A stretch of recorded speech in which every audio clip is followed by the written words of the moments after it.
Welcome back to Barbie with Plants. I'm Barbie, and here are the plants that you are with today. We are going to talk about one of my absolute favorites, if you cannot tell by the volume I have of this plant. It is the Philodendron Melanochrysum. Some people say I can't even think of how people say it. I say Melanochrysum or Philodendron Melano. Some people say Melanochrysum. Yeah, I think that's the only other way. I don't know. Just disregard that. We're going to talk about the Philodendron Melanochrysum. If you want to say it a different way, by all means, say it a different way. This is the plant. And these are the rules. I'm just kidding. So I'm going to show you right here. And here are the beauties themselves. They're just so gorgeous. They start off as like a golden color when they are coming out and unfurling, and then as you can see, they turn into this deep, like really deep green, almost black, and the leaves are just so velvety and yummy. I'm literally obsessed with these freaking plants. I also thought it would not be fair to only show you the front of the leaves, because the backs of these leaves are absolutely stunning too. They keep like a rusty yellow, red, orange color, which is kind of the color they come out as, and it's just literally breathtaking. So yeah, I'll just let you take it in. This is the Philodendron Melanochrysum. Its leaves are a dark velvety green. As they are coming out, they start off as this gold color, and they go from like a really light yellow to a gold like this to a deeper brown gold to almost a black, and then as they are hardening, they come out to this beautiful velvety green. So this is one of the plants that I have. It is 1, 2, 3, 4, 5, 6, 7, 8 leaves. It is gorgeous. This is the bottom. This is a very, very, very bottom leaf. And as you saw earlier, this is the top leaf. It is trying to unfurl. Well, it's not trying to unfurl. It is unfurled. It's starting to harden off. I freaking love this plant. This is one of my small ones. I'm going to show you one of my big ones now. This is not going to work. Oopsie daisy. Okay. This is a small one. I'm going to show you one of my big ones. This one has one leaf coming in, and 1, 2, 3, 4, 5, 6, 7, 8. Really? 1, 2, 3, 4, 5, 6, 7, 8. Yeah, 8 leaves and one coming in. Huh. It's a lot taller. Breaks the plant. It's a lot taller than the other plant. I need to get a moss pole for this one as well. That is big enough. But you can see she's a beauty. So this one, the bottom leaf is a bit bigger. I'm waiting on it to start growing this full size again, but it's gorgeous. I freaking love this plant. I love this plant. So let's talk about the care of them, right? Now, this plant is not hard to take care of, I don't think. I keep it in my greenhouse that I built in the back. But I don't think it necessarily needs it. I don't think I give it really much special treatment. My house stays pretty cold because I'm a cold bitch, you know what I'm saying? But no, really, I enjoy being under a blanket all year round. So my house stays fairly cold. I think it might get a little bit too chilly if I have it out just like on the desk.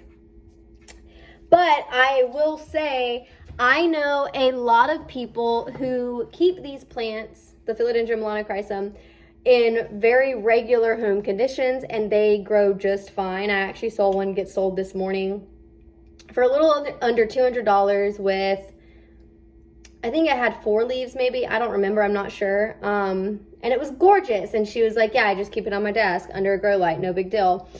Mine, they're so tall. I don't really have space for them outside of the greenhouse, and I'm almost running out of space inside of the greenhouse. So we love that. But I also wanted to control the humidity a little bit more. So these babies are jungle plants, and jungle plants like high humidity. You can see with these, they're climbing up This is because they start on the ground. These are not plants that grow in the middle of a tree or the middle of the rocks or anything. These start in the ground and they grow under other bigger, taller jungle plants. So if you think about those conditions, jungles are very hot and humid. This is what the Philodendron Melanochrysum likes. I tried to repeat it as best as I could. And it also, as it grows under, that means the light that's coming down is getting shadowed. Shadowed, but it's also getting shattered through the foliage on top of these plants. So when you're recreating this with grow lights, think about that. You don't want to put this plant right under the grow light because that's not what it would be used to in the wild. You want to adequately adjust it wherever you want it to be in your house. So if you want it to be somewhere with a bright light, start it very, very low and work your way up for a couple of months for those conditions. Or if you want it to stay like jungle temperament, then keep it shadowed under your other plants. I am working on adjusting these where they're at to do that because this one especially is getting too tall and it's getting way too close to the grow light. So we're gonna have to make some probably not minor, more like major adjustments here soon. But yeah, I almost thought about chopping her on this video, but I'm just so scared. I'm not even scared, I'm very sad. If you think I should chop one of these and make it a propagation experiment and grow a new plant, let me know in the comments below and I'll do it on video. I don't even like the idea of that, but it needs a pretty little haircut. It would look really good. So let me know in the comments if you think I should do that. Otherwise, let's move forward. So we talked about the lighting. We talked about the humidity. For some quick tips on humidity, if you don't have a humidifier, a really good way to increase your humidity is to bunch your plants up together. This is why jungles stay even more humid, because they have so many plants breathing into each other and just increasing that humidity. This is why they sweat. You have little beads of water coming off your plants. That's a great way to naturally increase your humidity with what you already have. And if you don't have enough plants to do that, well, here's your sign. Just go buy some more. Tell whoever is telling you not to that you need to increase humidity, and you can either spend $50 on a good a good humidifier, or you could spend $50 on other plants and make it look prettier. It'd be more natural, and I just think it's a wonderful idea. I think you should do that. So, what should we tell them about now, Miss Topanga? Say, well, now let's talk about the soil. So I've seen a lot of these do great in regular potting soil. I prefer my jungle plants to be in moss because it does keep that humidity up around the plant, as well as it keeps that moisture inside of the plant for a little bit longer. I have both of these plants in sphagnum moss with a little bit of leca balls.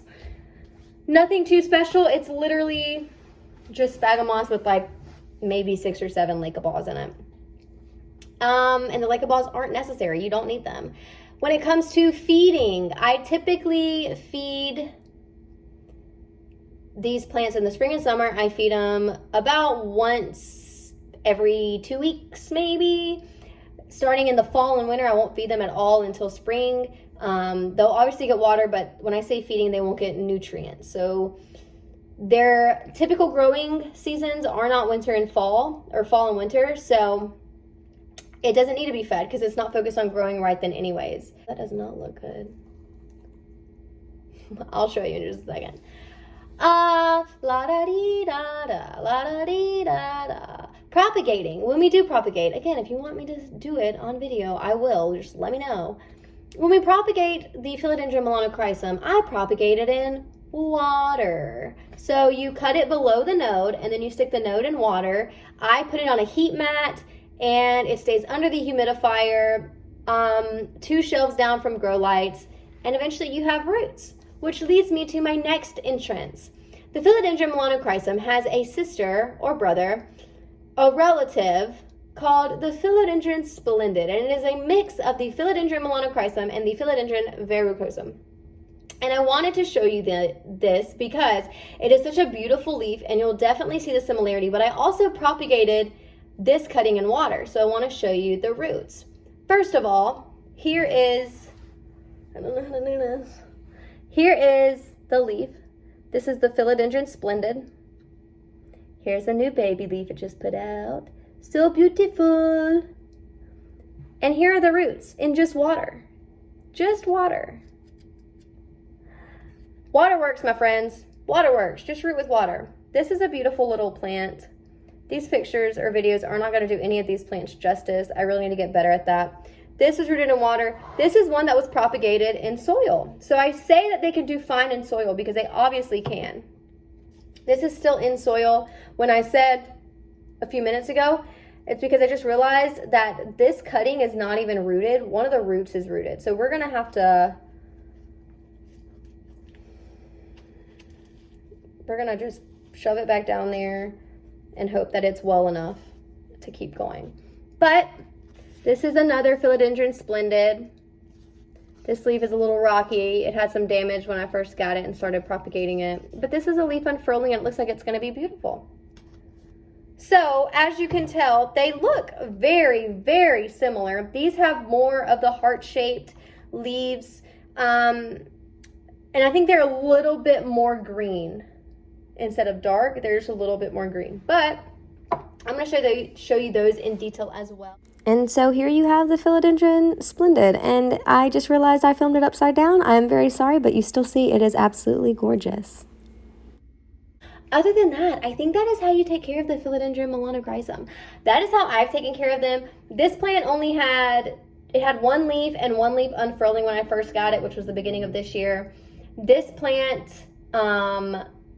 it was the end of last year. I lied. This was the end of last year. This plant I got at the beginning of this year, and it only had 2 leaves as well. It had this leaf and this leaf. And so now they've both put out 6 more leaves. This one also has another one on the way. They must be pretty happy with what I'm doing, so I must be doing something right. So I'm very confident in what I am telling you to do. Just as a quick recap so that we can keep this video under 15 minutes. For water, you want to, I didn't even go over like watering. So I water, since I keep them in sphagnum moss, I water when the soil is dry. I mean, when the sphagnum moss is dry. When it's crunchy, it's time to water. When I water them, I spritz them with a spray bottle, and I just make sure that those top few layers of moss get really, really damp. So now for the overall quick recap. This is the Philodendron Melanochrysum. For watering, I water it roughly once a week in spring and summer, and by doing so, I just wet the sphagnum moss to make sure it's good and moist. When we talk about soil, you can pot them in anything you want them in. I've seen them in absolutely everything. My personal preference is sphagnum moss. I just think they like it a little bit better than soil. That's my opinion. Don't hold me to it. 3, temperature and humidity. They like jungle style heat and humidity. So think high heat, high humidity. That's not going to burn the plant, obviously. 4, when we go to propagate these plants, you want a node. You pop that node in water and you get a new plant. It's easy as that. And 5, I don't think there is a 5th, but don't forget about the relative plant, the Philodendron Melanochrysum, which is a what? A melanochrysum and a verichrysum. Good job. I will see you next time on Barbie with Plants. I appreciate you. Let me know what plant you want to see next in the comments below. And don't forget to like and subscribe if you enjoy these updates and these plant care tips so that I know to let you know what I know more often. You can also subscribe to the email list so you never miss out on a plant tip, trick, or item, or offer, or product, or anything else that we put out. You can subscribe. You can subscribe to it. I'm done. Bye. Love you.